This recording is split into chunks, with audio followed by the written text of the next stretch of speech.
Hello friends, இன்றைக்கி எங்கள் வீட்டு கிட்ஸ்க்கு என்ன லஞ்ச் பேக் பண்ணேன்னு பார்க்கலாம். அதுக்கு வந்து பீஸ் புலாவும் முட்டை தொக்கும் பண்ணி வச்சுருந்தேன். இந்த காம்பினேஷன் வந்து ரொம்ப சூப்பராக இருக்கும். இது வந்து எப்படி செய்யறதுன்னு குயிக்காக பார்த்துடலாம். அதுக்கு முன்னாடி நம்ம சேனலில் ஃபஸ்ட் டைம் பார்க்குறீங்கன்னா சப்ஸ்கிரைப் பண்ணி வச்சுக்கோங்க. நிறைய லஞ்ச் பேக் ரெசிபிஸ் இனிமேல் அப்லோட் பண்ணுவேன். இது செய்யறதுக்கு ஃபஸ்ட்டு பீஸ் புலாவ் எப்படி செய்யறதுன்னு பார்க்கலாம். ஒரு குக்கரில் வந்து கொஞ்சமாக எண்ணெய் ஊற்றிட்டு கொஞ்சமாக சீரகம், ஒரு பட்டை, ஒரு பிரிஞ்சி இலை போட்டுக்கணும். அப்புறம் ஒரு 2 பெரிய வெங்காயம், ஒரு கப்பு பட்டாணி, பீஸ் முளைக்கட்டி வச்சுருக்கேன். அது இப்போ 2 பச்சை மிளகா, அப்புறம் கொஞ்சம் ஒரு கைப்பிடி அளவுக்கு புதினா, இது எல்லாத்தையுமே போட்டு அந்த எண்ணெயிலேயே நல்லா ஃப்ரை பண்ணிடணும். 2 பச்சை மிளகா போட்டால் போதும். அப்புறமா வந்து தேங்காய் பால் வந்து ஒரு 1/2 மூடி தேங்காய் எடுத்து அரைச்சி தேங்காய் பால் எடுத்து வச்சுக்கணும். இதில் வந்து தேவையான அளவுக்கு உப்பு போட்டுக்கோங்க. இந்த வெங்காயம் நல்லா வதங்கி வந்ததுக்கப்புறமா நான் வந்து 1 டம்ளர் இந்த டம்ளரில் 1 டம்ளர் அளவுக்கு அரிசி எடுத்து ஒரு 10 நிமிஷம் வாஷ் பண்ணிவிட்டு ஊற வச்சுருக்கேன். அந்த அரிசியும் அதில் சேர்த்துக்கலாம். அது சேர்த்துட்டு 1.5 கப்பு அரிசிக்கு வந்து 3 டம்ளர் அளவுக்கு நான் தண்ணி ஊற்றிருக்கேன். அது தண்ணியில் தேங்காய் பால் ஊற்றிருக்கேன்.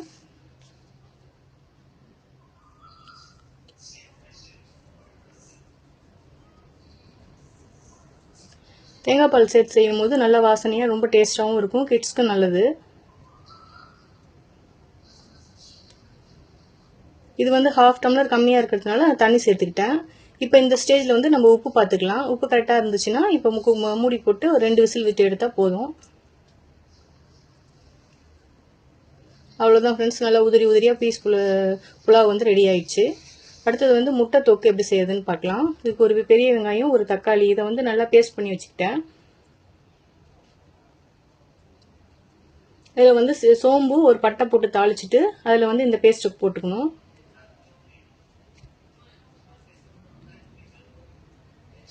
ஜிஞ்சர் கார்லிக் பேஸ்ட் வந்து ஒரு 2 ஸ்பூன் போட்டுக்கோங்க.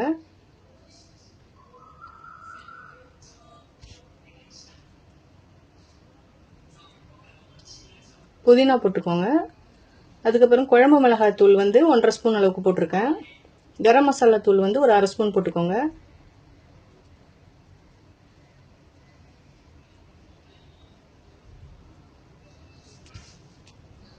மஞ்சள் தூள் வந்து ஒரு 1/2 ஸ்பூன். இது எல்லாத்தையும் சேர்த்து நல்லா கிளறி விட்டுட்டு தேவையான அளவுக்கு உப்பு போட்டு கொஞ்சம் தண்ணி ஊற்றி கொஞ்சம் நேரம் கொதிக்க விட்டுருங்க.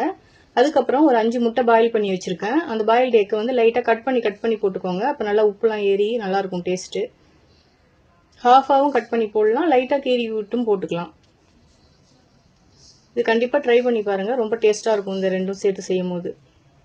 Thank you friends.